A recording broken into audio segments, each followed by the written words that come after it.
mois, Donald Trump arrive. Conférence en direct de Mar-a-Lago. Avec Peter. Merci. C'est une chose importante. Je suis très content que vous soyez là.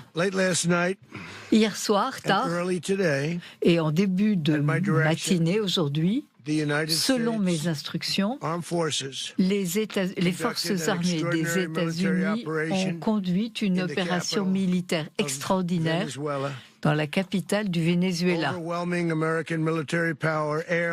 Une puissance très forte a été utilisée pour lancer un assaut spectaculaire, un assaut comme on n'en avait pas vu depuis la Deuxième Guerre mondiale.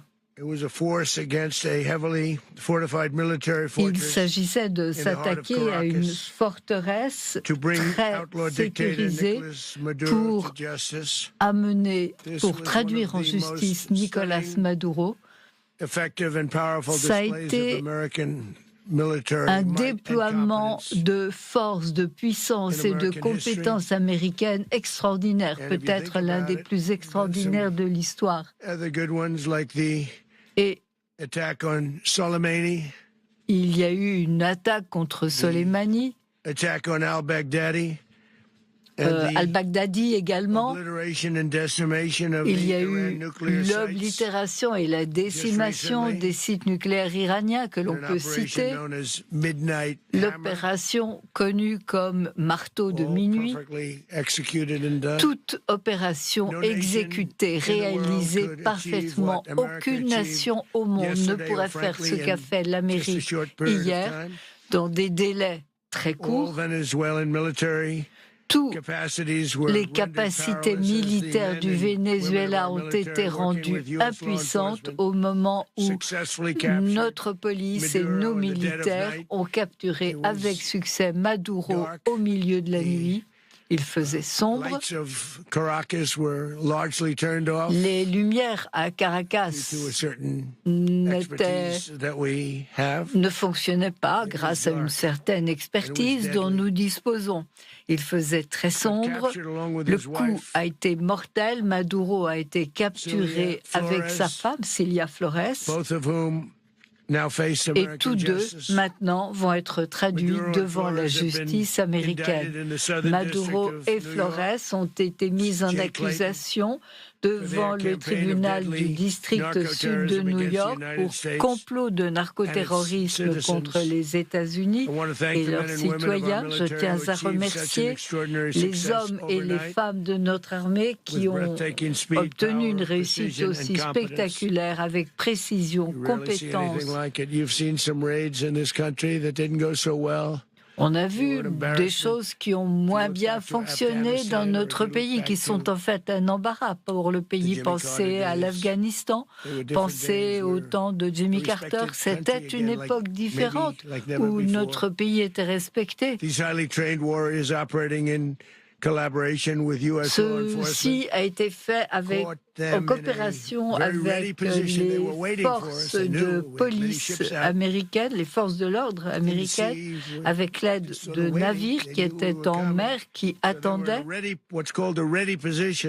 On peut parler de ready position, mais en fait, ils ont été submergés. Ils sont devenus impuissants. Si vous aviez pu voir ce que j'ai vu hier soir, vous seriez impressionnés. Je ne sais pas si vous le verrez un jour, je ne pense pas. Mais cela a été vraiment très impressionné. Pas un Américain n'a été tué.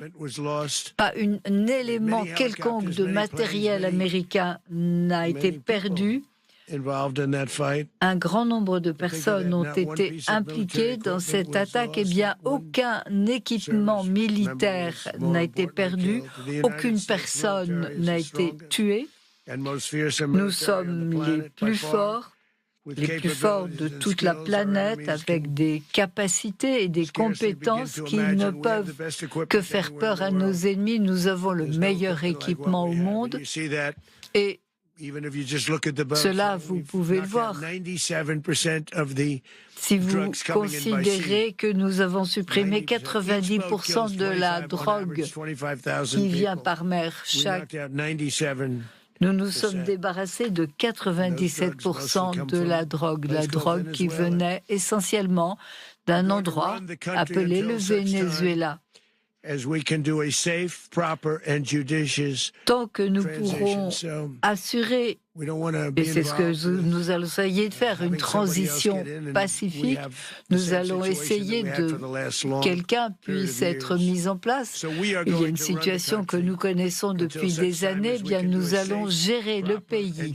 Tant qu'il n'y aura pas de transition, tant que nous ne pourrons pas assurer une transition sûre et judicieuse. Et je parle de transition judicieuse car c'est de cela qu'il s'agit. Il faut liberté, paix et justice pour ce grand peuple vénézuélien. Il y a un certain nombre de Vénézuéliens qui vivent à l'heure actuelle aux États-Unis et qui souhaitent revenir dans leur pays, leur mère patrie. Nous ne pouvons pas prendre le risque que quelqu'un s'empare du Venezuela sans se soucier du bien de la population. Cela a duré trop longtemps. C'est une chose que nous ne pouvons pas permettre. Nous sommes là, maintenant. Est-ce que les gens ne comprennent pas? Mais ils vont le comprendre maintenant que je le dis. Nous allons rester aussi longtemps que la transition ne pourra être assurée. Donc, nous allons gérer le pays tant qu'il n'y aura pas de transition. Vous savez que ne faisaient rien de ce qu'ils auraient pu faire. Ils ont profité du pays. Nous allons maintenant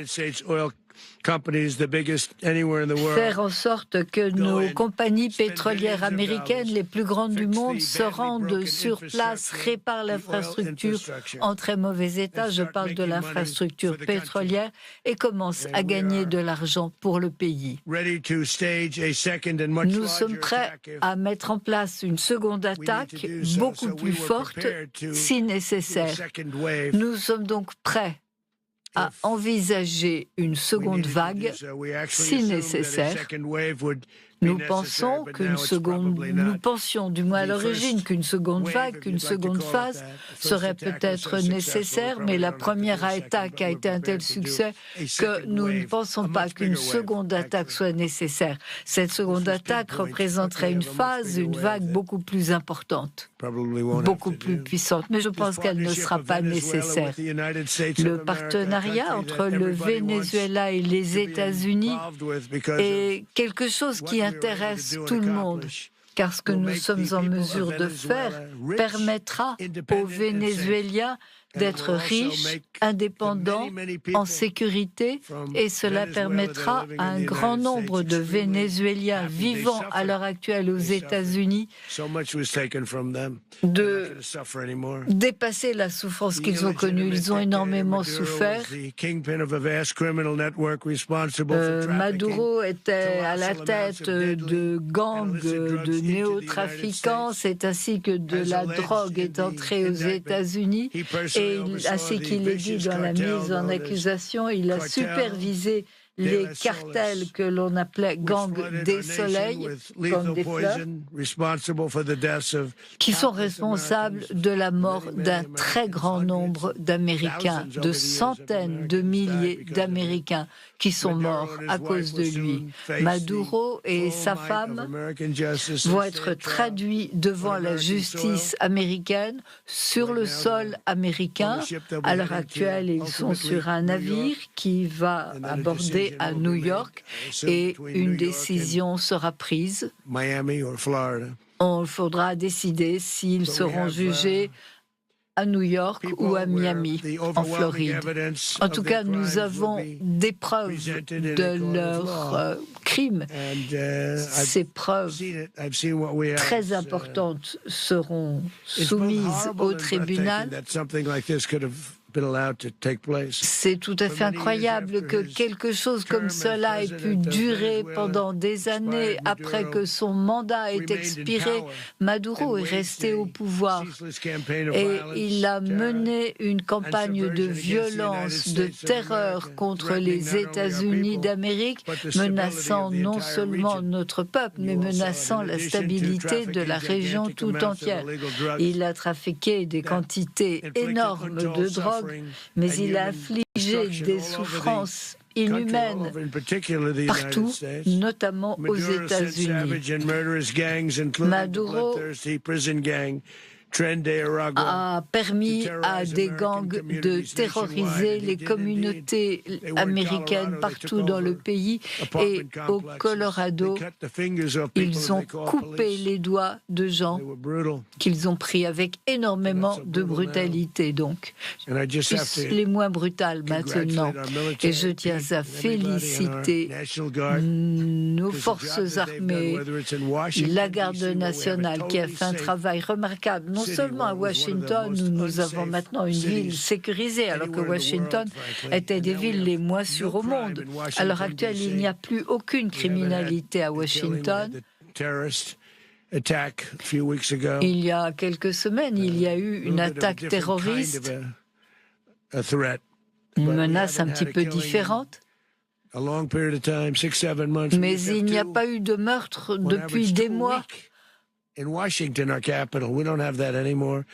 La situation a complètement changé, les restaurants sont ouverts, les gens sont heureux, ils peuvent se promener dans la rue avec leurs enfants, leurs femmes, des restaurants ouvrent partout à Washington. Je tiens donc à remercier la garde nationale, nos militaires et les forces de l'ordre qui ont fait un travail remarquable. Il faudrait d'ailleurs intervenir dans d'autres villes comme cela. À Memphis, par exemple, Memphis, Tennessee, où la criminalité a baissé de 77%. Le gouverneur de Louisiane a appelé en personne pour nous demander de l'aider. Il en va de même en Louisiane, où nous sommes intervenus. Et je crois qu'après 2 semaines et demie à peu près, il n'y a plus de violence, pratiquement plus de violence, alors que cela ne fait que 2 semaines et demie que nous sommes présents.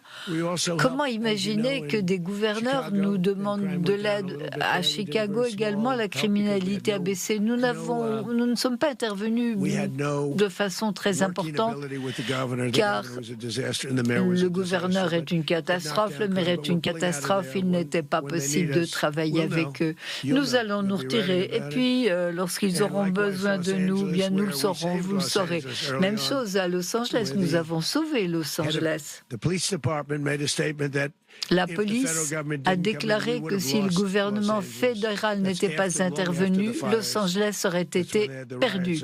Bien longtemps après les incendies, avec toutes les émeutes, personne ne nous a remerciés. Mais ce n'est pas grave, ce n'est pas ce que nous demandons. Donc nous reviendrons si cela est nécessaire également. Mais nous avons fait un travail remarquable dans plusieurs villes. Mais je crois que ce dont nous sommes particulièrement fiers, c'est Washington, qui est la capitale du pays. Washington, c'était une des villes les moins sûres du pays. Les gangs qu'ils ont envoyés ont violé, torturé, tué des femmes et des enfants américains dans toutes les villes que je viens de citer. Ils étaient envoyés, ces gangs, par Maduro pour terroriser les Américains. Eh bien, plus jamais Maduro ne sera en mesure de menacer un citoyen américain ou vénézuélien. Il n'y aura plus de menaces. Pendant des années, j'ai parlé de ces Américains dont la vie qui avait été tuée par ces gangs, par ces bandes. Il y a un Américain, Jocelyn Nangari de Houston. Cette petite Jocelyn, c'est absolument épouvantable ce qui lui est arrivé. Ils ont kidnappé et tué comme des animaux. Ils ont tué Jocelyn et ils l'ont laissée pour morte sous un pont. Un pont qui ne sera plus jamais le même pour un grand nombre de personnes qui savent ce qui s'est passé. Le régime de Maduro a vidé ses prisons et envoyé ses monstres les plus violents, les plus atroces en Amérique pour tuer des Américains. Ils venaient d'institutions psychiatriques, ils venaient de prisons.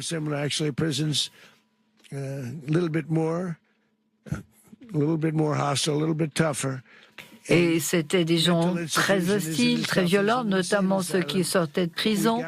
Ceux qui venaient d'instituts psychiatriques ne valaient guère mieux et nous avons reçu des gens qui venaient tant de prison que d'institutions psychiatriques. C'était des tueurs, des gens qui appartenaient à des gangs. Eh bien, cela est fini, puisque maintenant nous y avons mis un terme.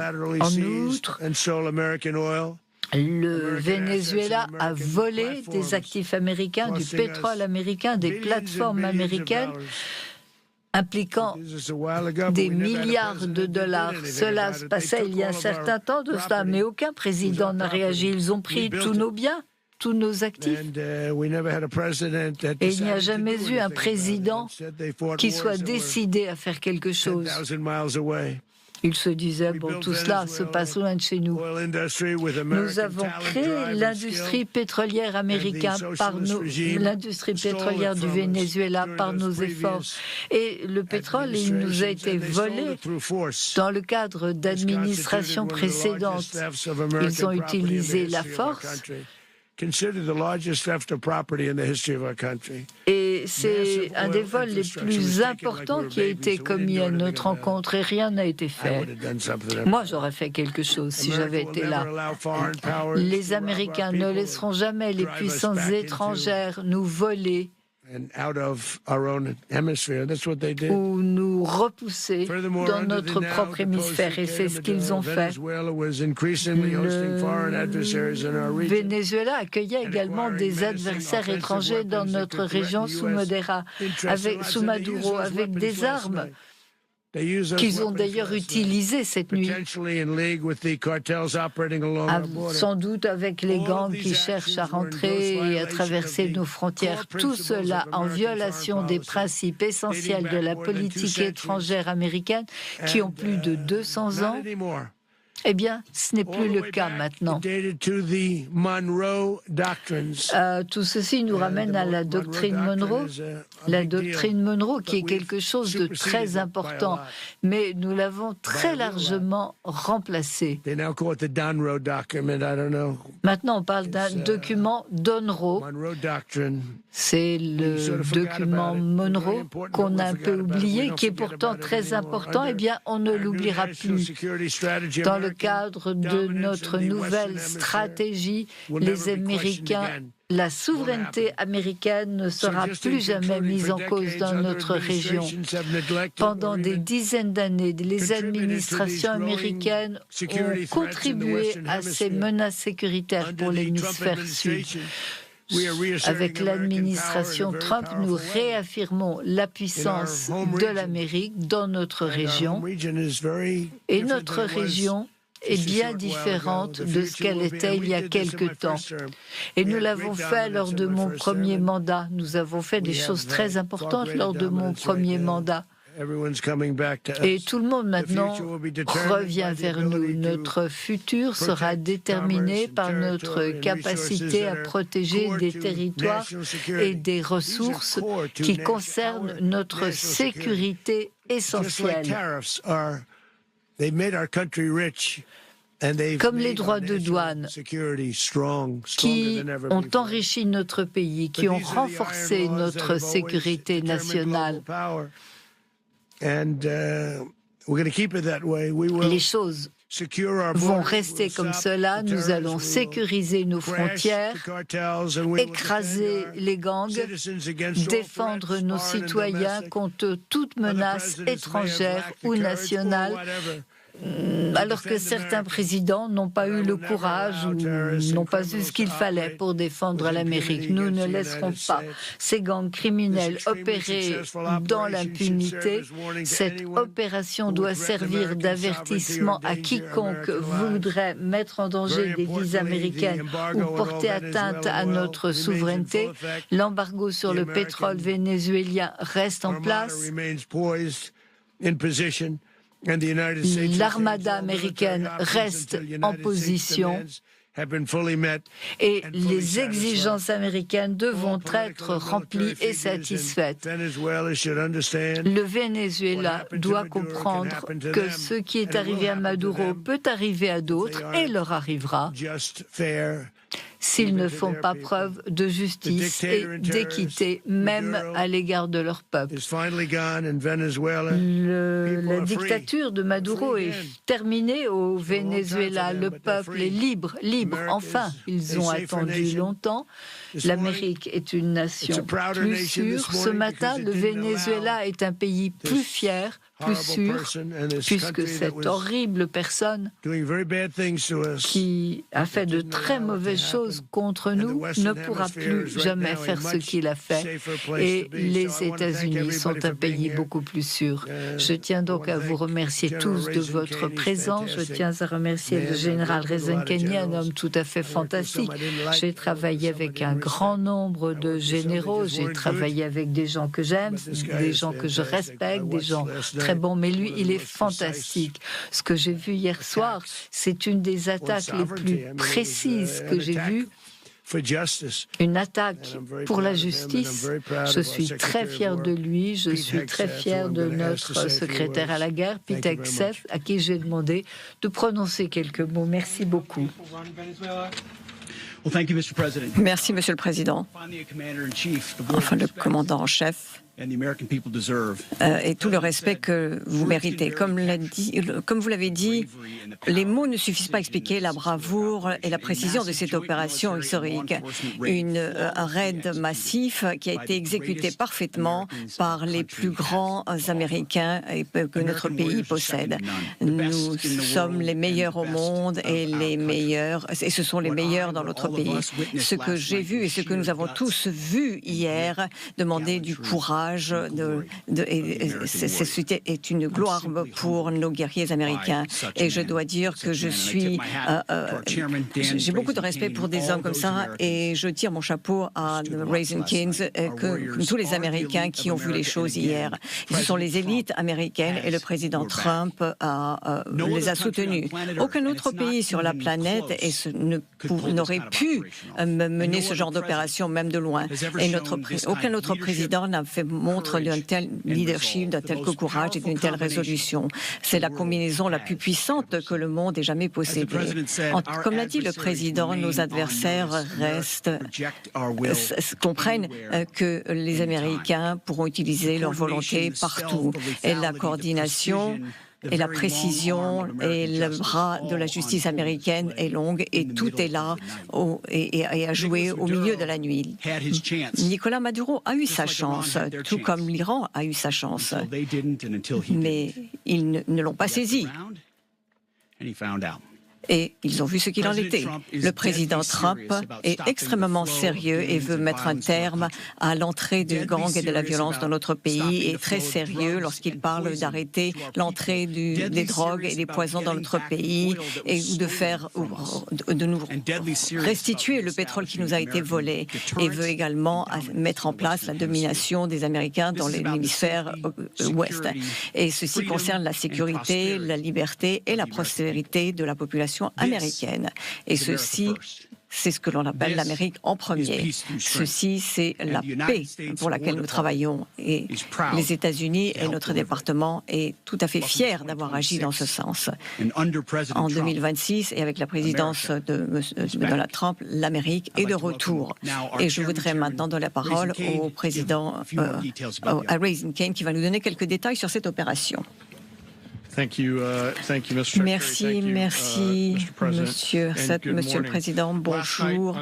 Hier soir, sur l'ordre du président des États-Unis et en soutenant la requête du département de la justice, comme l'a dit le président, les militaires américains ont mené une opération à Caracas au Venezuela pour apporter la justice, pour amener devant la justice Nicolás Maduro. Cette opération que l'on appelle l'opération absolue a été précise, discrète et a été menée pendant la nuit du 2 janvier et après des mois et des mois d'exercice et seule l'armée américaine aurait pu faire cela.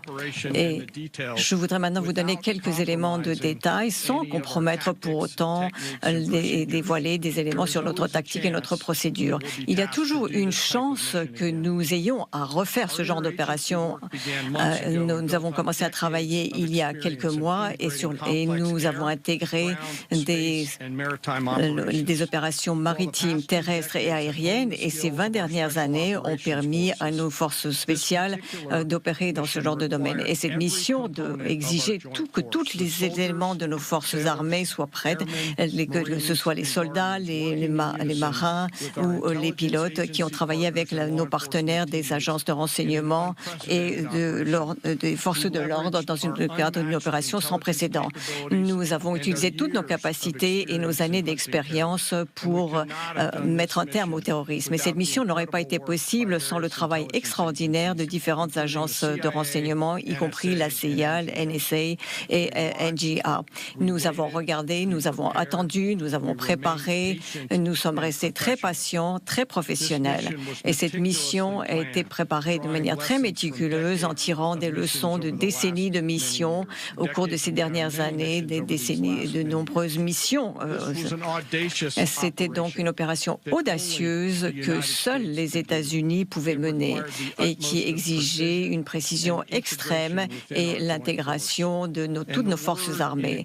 Et le terme intégration n'explique pas non plus la complexité d'une telle mission. Une extraction si précise qu'il a fallu des avions en coordination étroite avec toutes nos forces. Et tout était mis en place en temps voulu dans un seul objectif, avoir les forces à Caracas tout en maintenant cet élément de surprise tactique. L'échec d'une seule composante ou d'un seul élément de la machine aurait mis en danger la totalité de l'opération. Et l'échec n'est pas une option pour les forces conjointes américaines. Et ceux qui étaient au-dessus de Caracas dans les airs hier soir étaient prêts à donner leur vie pour ceux qui étaient sur terre à Caracas et ceux qui étaient dans les hélicoptères. Je vais vous parler de nos opérations. Pendant des mois et des mois, nous avons travaillé pour localiser Maduro et comprendre comment il se déplaçait, où est-ce qu'il vivait, où est-ce qu'il se rendait, ce qu'il mangeait, ce qu'il portait, quels étaient ses animaux. Et nos animaux, début décembre, nos forces étaient prêtes après toute une série d'événements alignés. Nous avons choisi la bonne journée pour minimiser les dégâts qui pourraient être infligés aux civils et minimiser également le mal qui pourrait être fait au personnel, de façon à ce que Maduro puisse être traduit en justice. Et comme le président l'a dit un peu plus tôt, le temps est toujours bon à cette période de l'année à Caracas et les militaires américains étaient prêts et attendaient patiemment que les éléments soient prêts et que le président lance l'ordre de lancer l'action. Et hier soir, seuls les aviateurs les plus compétents au monde auraient pu manœuvrer une telle opération. Lorsque une mission est donnée à notre organisation, cette organisation va jusqu'au bout. À 10h46, le président a demandé aux militaires américains d'entamer la mission. Et il nous a dit, et nous vous remercions, Monsieur le Président, il nous a dit « bonne chance et que Dieu vous guide ». Et ces mots ont été relayés à l'ensemble des forces armées. Au cours de la nuit, les avions ont commencé à lancer cette mission depuis 20 lieux différents sur la terre et dans les airs, et 140 bombardiers, avions de reconnaissance, de surveillance ont été utilisés hier. Des milliers et des milliers d'heures d'expérience nous ont permis d'avancer. Les plus jeunes avaient 20 ans et les plus âgés avaient 49 ans parmi nos soldats. Et ils ont utilisé toute la puissance de nos forces armées, et les hélicoptères ont utilisé composés de forces de l'ordre, ont commencé à voler à 150 pieds au-dessus de l'eau vers le Venezuela et de s'approcher des rives vénézuéliennes. Et les États-Unis ont commencé à mettre en place et à utiliser différentes agences pour créer le chemin et ouvrir les voies. Et ces forces ont été protégées des avions et étaient protégées par des avions et par la marine des États-Unis et par les forces aériennes et la garde nationale. Et cette force comprenait des F-22, des F-35, des F-18, des EA-18, des E-2, des bombardiers B-1 et d'autres avions de soutien, y compris d'autres drones qui ont été pilotés et très nombreux. En s'approchant de Caracas, toute cette composante aérienne a commencé à se répartir et à détruire le système de défense vénézuélien pour pouvoir entrer dans les territoires. L'objectif de notre composante aérienne était et sera toujours de protéger les hélicoptères et les forces terrestres et de les amener à atteindre leurs cibles et de les ramener en sécurité à la maison. Et alors qu'ils arrivaient sur les derniers lieux, là où ils s'étaient cachés, nous pensions que nous avons vraiment maintenu cet élément de surprise, et cette force est allée vers son objectif, et nous sommes arrivés sur la résidence de Maduro à 1h du matin ou 2h heure de Caracas, et ces forces d'appréhension est descendue dans la résidence de Maduro très rapidement, avec précision et discipline, se dirigeant vers son objectif et à isoler les lieux pour assurer la sécurité des forces terrestres tout en appréhendant la personne de Maduro. En arrivant sur la cible, les hélicoptères ont reçu que des tirs ont été lancés contre les hélicoptères qui ont répliqué. Un de nos pilotes a été touché, mais comme l'a dit le président aujourd'hui, tous nos avions sont retournés chez nous et ces avions ont pu continuer leur mission. Alors que l'opération se déroule, les équipes sur terre ont donné des informations en temps réel aux forces pour leur permettre de naviguer dans l'environnement complexe sans prendre trop de risques. Les forces sont restées protégées par l'aviation tactique, et Maduro ainsi que sa femme, tous les deux accusés, ont été pris sous la garde du département de la justice grâce à nos militaires extraordinaires, et ceci a été fait avec professionnalisme et précision, sans perte de vie américaine. Après avoir sécurisé les personnes accusées, les hélicoptères étaient prêts à décoller, et les forces d'extraction et les bombardiers et les autres forces aériennes ont apporté tout leur soutien. Il y avait beaucoup d'engagement, de défense, et les forces ont commencé petit peu à se retirer du Venezuela tout en étant soutenues par toutes nos forces. Et ces forces ont été extradées, sont revenues à leur base de lancement, et les forces étaient au-dessus de l'eau à 3h29 heure de l'Ouest avec les personnes accusées à bord. Et Maduro et sa femme ont été embarqués sur le Iwo Jima des États-Unis. Et pour conclure, ce que nous avons vu aujourd'hui, c'est une démonstration très puissante des forces conjointes américaines, et nous remercions, et nous avons réfléchi, nous avons développé, nous avons formé, nous avons briefé, débriefé, et nous nous sommes entraînés et réentraînés pour que, non pas pour que les choses fonctionnent bien simplement, mais pour nous assurer que rien ne pourrait échouer. Notre tâche de pouvoir intégrer, de pouvoir de combat intégré est telle que lorsque l'ordre arrive, nous pouvons lancer nos forces sur le lieu choisi et à l'heure choisie, n'importe où dans le monde. Je suis extrêmement fier aujourd'hui de nos forces conjointes, et je suis plein de gratitude ici de le représenter aujourd'hui. Il n'y a pas de mission trop difficile pour ces professionnels incroyables, et pour leurs familles, les familles qui les ont soutenues. Et ce matin, nos forces armées sont restées dans la région, prêtes, préparées à utiliser leur pouvoir et à se défendre et à défendre nos intérêts dans la région. Cette opération montre le dévouement et l'engagement qui est le nôtre envers la justice pour que ceux qui menacent la paix et la stabilité soient traduits en justice. Et pour conclure, je voudrais exprimer toute ma gratitude à ces hommes et ces femmes braves qui ont exécuté cette mission, leur courage et leur engagement total envers notre nation, ce qui fait de nous cette nation forte. Merci, Monsieur le Président. Bien, je n'ai pas beaucoup à ajouter à ce qui a été dit, si ce n'est ce qui vient. Nicolás Maduro a été accusé en 2020 aux États-Unis. Il n'est pas le président légitime des États-Unis. Ce n'est pas nous qui le disons. La première administration de Trump, l'administration de Biden, personne ne l'a reconnu. Il n'est pas reconnu par l'Union européenne et par de nombreux pays à travers le monde. C'est un fugitif de la justice américaine avec donc une mise au-dessus avec 50 millions de dollars promis pour l'arrêter. Sa tête étant mise à prix. Ne le dites pas, ce n'est pas la peine qu'on le sache. Mais je voulais vous dire que Nicolás Maduro a eu de nombreuses opportunités d'éviter cela. On lui a offert des portes de sortie et des offres très généreuses à maintes reprises. Et il disait toujours non. Il a choisi de ne pas aller dans ce sens et vous avez vu le résultat ce soir. L'autre message est le suivant. Si vous avez quelqu'un, comme beaucoup d'autres personnes qui est dans le monde, qui décide qui va inviter quelqu'un dans l'Iran dans son pays, qui va confisquer les sociétés américaines, sociétés pétrolières et qui envoie la drogue dans notre pays, qui peut prendre des otages et jouer avec eux comme il l'a fait sous l'administration Biden. Et il aime jouer à ce jeu. Et j'espère que maintenant les gens ont compris que nous avons un président, le 47e des États-Unis, qui n'est pas là pour jouer. Lorsqu'il vous dit qu'il va faire quelque chose et qu'il vous dit qu'il va gérer le problème, c'est ce qu'il va faire.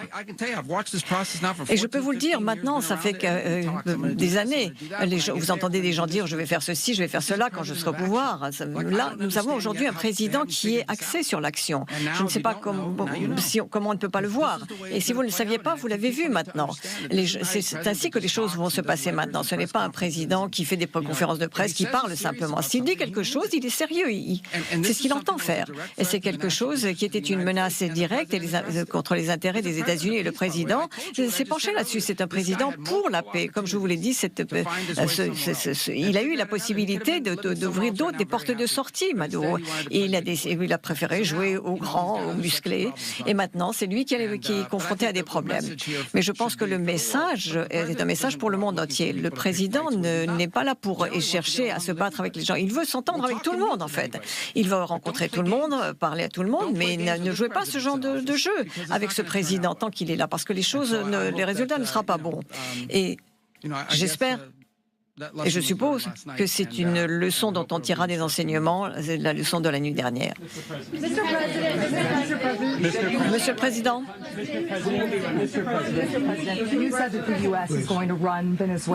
Est-ce que vous avez dit que ce n'est pas les États-Unis qui vont gérer les États-Unis? Qui a le pouvoir maintenant? Nous allons gérer avec un groupe et nous allons faire en sorte que ce soit géré correctement. Nous allons reconstruire l'infrastructure pétrolière qui coûtera des milliards de dollars, qui sera payée directement par les entreprises pétrolières.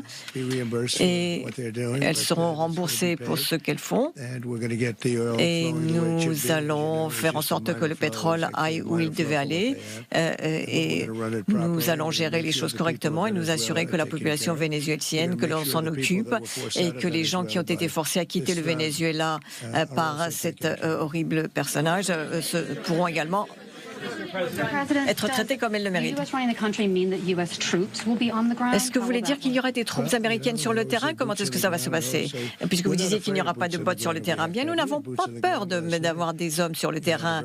Nous l'avons fait hier, lorsque cela est nécessaire. Nous l'avons fait à très haut niveau hier. Nous allons nous assurer que ce pays soit géré correctement. Nous ne voulons pas faire cela en vain. C'est une attaque extrêmement dangereuse, une attaque qui aurait pu mal se terminer. On aurait pu perdre beaucoup de gens, beaucoup de vies hier. Nous aurions pu perdre notre dignité, nos équipements. Les équipements sont moins importants, bien sûr, mais nous aurions pu perdre beaucoup. Mais nous allons nous assurer que Maintenant, tout est sur la bonne voie. Nous allons donc gérer le pays correctement. Il sera géré de manière judicieuse et équitable. Et nous allons donner de l'argent à beaucoup de personnes. Nous allons rembourser les personnes dont on a profité. Nous allons nous occuper de tout le monde. Et il est très important parce qu'ils nous ont volé notre pétrole. Nous avons construit cette industrie pétrolière et ils nous l'ont repris comme si nous n'existions pas. Nous avions un président qui n'a pas décidé de faire quoi que ce soit à ce propos. Nous avons fait quelque chose un peu tard.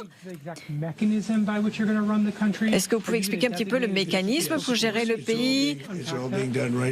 C'est ce que nous sommes en train de faire maintenant. Nous sommes en train de nommer des personnes. Nous parlons à différentes personnes. Nous avons choisi différentes personnes et nous vous ferons savoir qui sont ces personnes. Qui sont les personnes qui vont gérer le Venezuela? Bien, pendant une période de temps, ce sera essentiellement les gens qui sont derrière moi. Nous allons gérer le pays, nous allons ramener le pays comme c'était un pays mort. Il y a 18 mois, nous étions un pays mort. Maintenant, nous sommes le pays qui attire le plus dans le monde. Nous sommes le pays qui réussit le mieux dans le monde. Et ceci demande un bon leadership. Et le Venezuela, il y a beaucoup de personnes mauvaises là-bas, des gens qui n'auraient pas dû diriger le pays. Nous n'allons pas leur donner la possibilité de prendre la place de Maduro. Et il y a également des personnes extraordinaires, y compris sur le plan militaire. Donc nous aurons des gens que nous allons mettre en place et qui vont gérer le pays jusqu'à ce que l'on puisse redonner la possibilité aux Vénézuéliens de se gouverner. Et cela permettra également de rembourser les Américains qui ont été forcés de quitter le Venezuela.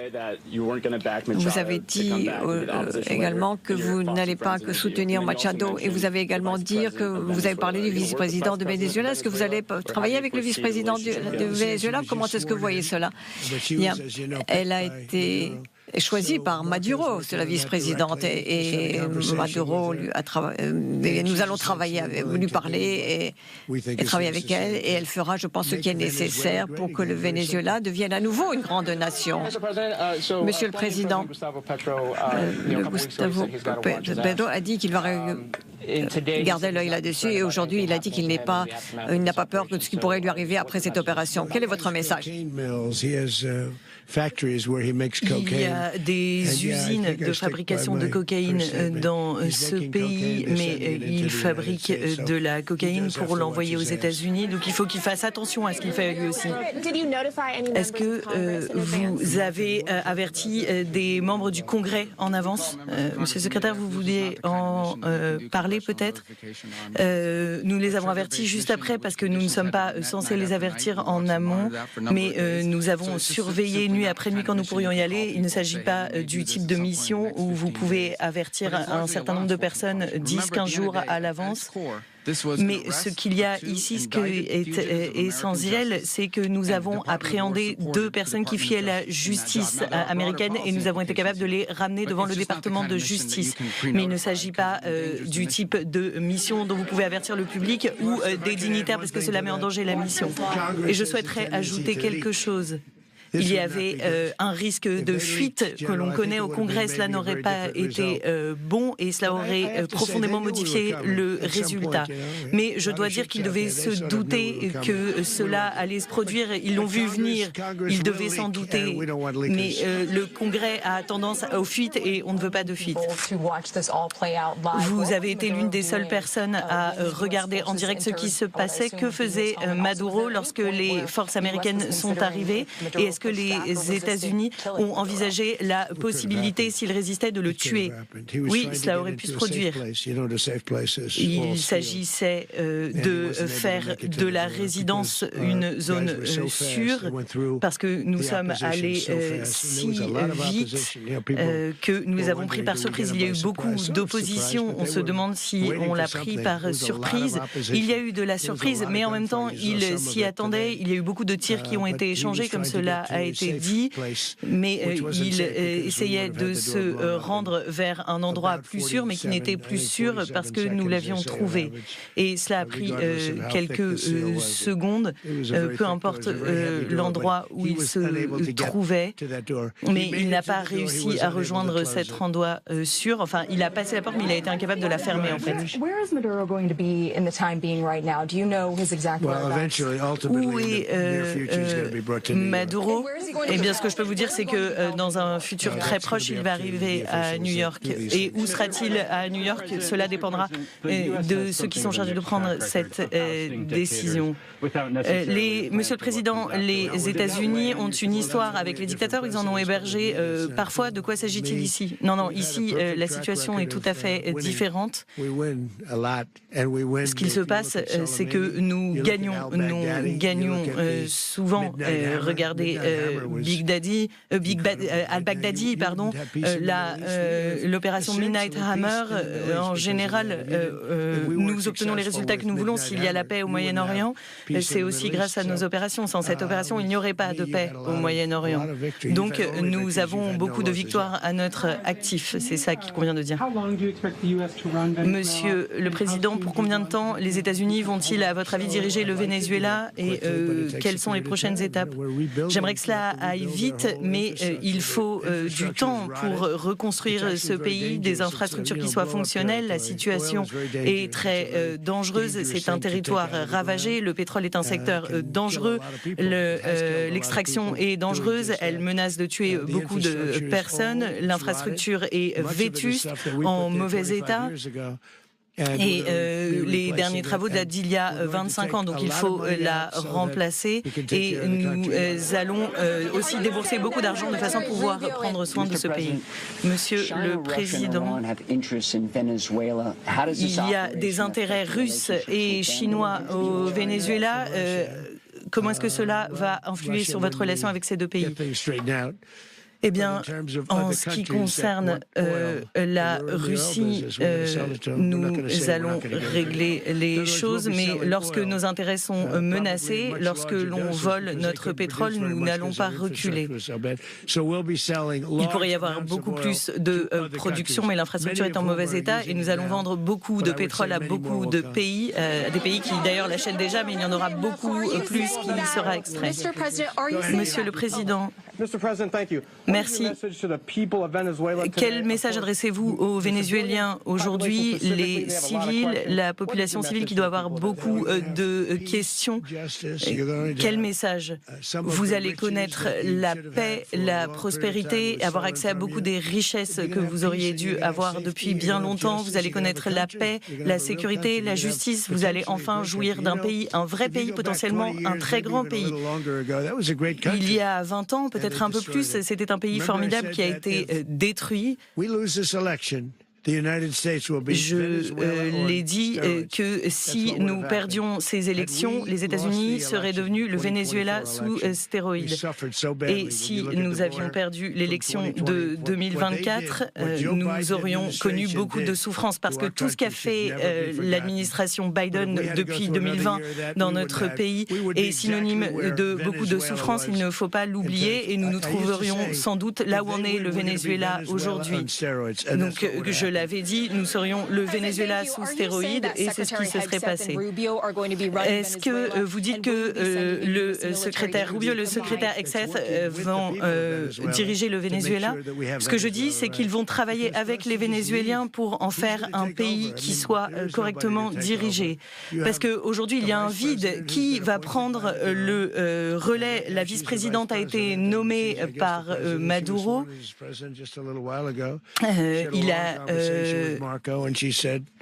Il y a eu une conversation avec Marco il y a quelque temps de la part de l'opposition vénézuélienne, mais ce qui en est ressorti, c'est qu'ils ne peuvent pas juste laisser le pays en l'état, partir comme l'aurait fait Maduro, mais ce qui est clair, c'est qu'il n'y a zéro risque pour que Maduro revienne. Nous allons diriger ce pays correctement, nous allons investir des milliards et des milliards de dollars, récupérer ces investissements au Venezuela et ceux qui en bénéficieront le plus seront les Vénézuéliens.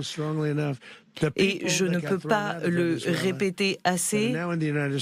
Ceux qui ont fui le Venezuela et qui sont aujourd'hui aux États-Unis, certains veulent sans doute rentrer dans leur pays, même si certains veulent rentrer. Maintenant, ce sera possible. Aujourd'hui, ils sont très bien protégés parce que nous leur laissons savoir, personne ne pourra s'en prendre à ces personnes. Est-ce que vous pensez qu'il y a des éléments du régime Maduro qui vont rester en place? Nous savons qui ils sont et ils se comportent très différemment du comportement qu'ils auraient eu il y a 2 jours. Derrière vous, s'il vous plaît. Est-ce que diriger un pays en Amérique du Sud est fidèle à faire passer les États-Unis en premier? Oui, en fait, parce que nous souhaitons nous entourer de stabilité, des ressources qu'il y a dans ce pays. Il faut la stabilité pour protéger ces ressources, parce que cela est bon pour le monde et nous devons nous assurer d'être en mesure de protéger ce pays. Qu'avez-vous à dire au sujet de Cuba? Cuba est un sujet intéressant. Le pays ne s'en sort pas très bien. Le peuple là-bas souffre depuis de nombreuses années et je pense que le sujet de Cuba reviendra parce qu'il s'agit d'un pays qui est en échec, un pays en faillite. C'est très grave et c'est en fait assez similaire. Nous voulons aider les personnes qui vivent à Cuba et les aider à retrouver une belle vie. Marco, tu veux ajouter quelque chose peut-être? Je l'ai dit il y a quelques minutes, mais il y a eu des déclarations du président, il faut les prendre au sérieux. Cuba est un désastre. L'économie s'effondre, elle ne fonctionne absolument pas. Et tous ceux qui protégeaient Maduro au Venezuela, d'ailleurs, n'ont pas été si efficaces parce que cette île a été capable aussi de prendre le contrôle du Venezuela à un moment. Donc si je faisais partie du gouvernement de Cuba à l'heure actuelle ou du Venezuela, je m'inquiéterais, oui. Il a été annoncé il y a plusieurs semaines que tout ce qui fait l'objet d'une sanction ne peut plus rentrer.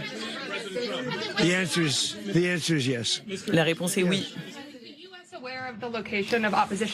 Est-ce que les États-Unis savent où se trouve la leader d'opposition Machado et sont-ils entrés en contact avec elle? Non, pas pour le moment.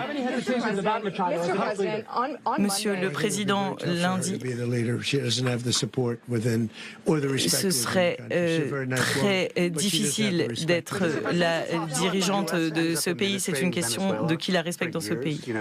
S'il y a une administration de votre part au Venezuela pendant des années, eh bien cela ne nous coûtera rien parce qu'il y aura de gros revenus issus du sol, donc cela ne nous coûtera rien. Nous voulons la sécurité, nous voulons être entourés par des pays qui n'abritent pas nos ennemis du monde entier, c'est ce que nous souhaitons. Mais ce que nous allons faire, c'est de reconstruire ce pays et l'argent que nous dépenserons sera aussi compensé par les bénéfices que nous y ferons. Beaucoup d'argent viendra du sol. Nous serons donc remboursés pour l'argent que nous investirons. Donc, il va s'agir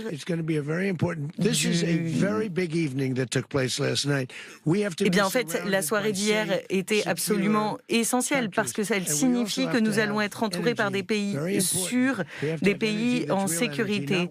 Et nous avons ici de l'énergie qui est de la véritable énergie où il n'y a pas d'extraction de 4 ou 5% des ressources, ce qui était un désastre. Donc ce qui va se produire au Venezuela dans les prochains mois, dans l'année qui arrive, va être formidable et ce sont les Vénézuéliens qui vont en bénéficier en premier lieu. Monsieur le Président, à quand remonte la dernière fois que vous avez adressé la parole au président Maduro? Bien, je ne veux pas rentrer dans ces détails de nos échanges, mais la dernière fois que je lui ai parlé, ce que j'ai pu lui dire, c'est « il faut vous rendre ». Et je pensais en fait qu'il était sur le point de le faire, mais maintenant l'histoire est bien différente. Vous avez dit que Maduro était responsable de trafic de drogue. Est-ce que vous pouvez donner un peu plus de détails sur cette situation? Eh bien, j'ai décidé de soutenir ceux qui gagnent les élections. Véritablement, je l'ai fait au Chili, je l'ai fait en Argentine. Et l'idée est la suivante. C'est aussi simple que cela. Ces personnes ont été traitées comme l'administration Biden a traité l'administration Trump. Et ce dirigeant légitime a été persécuté, même s'il était en dehors du pays. Il s'est produit beaucoup d'événements regrettables. Et ici, on voit que le peuple approuve ce que j'ai fait pour une raison très simple, c'est que le parti au pouvoir l'a dit, cet homme avait été maltraité. Je l'ai dit très rapidement aux personnes qui se tiennent derrière moi et qui ont eu le sentiment que cet homme a été très maltraité et persécuté. Vous avez parlé de troupes au sol. Est-ce que vous envisagez une présence militaire américaine au Venezuela?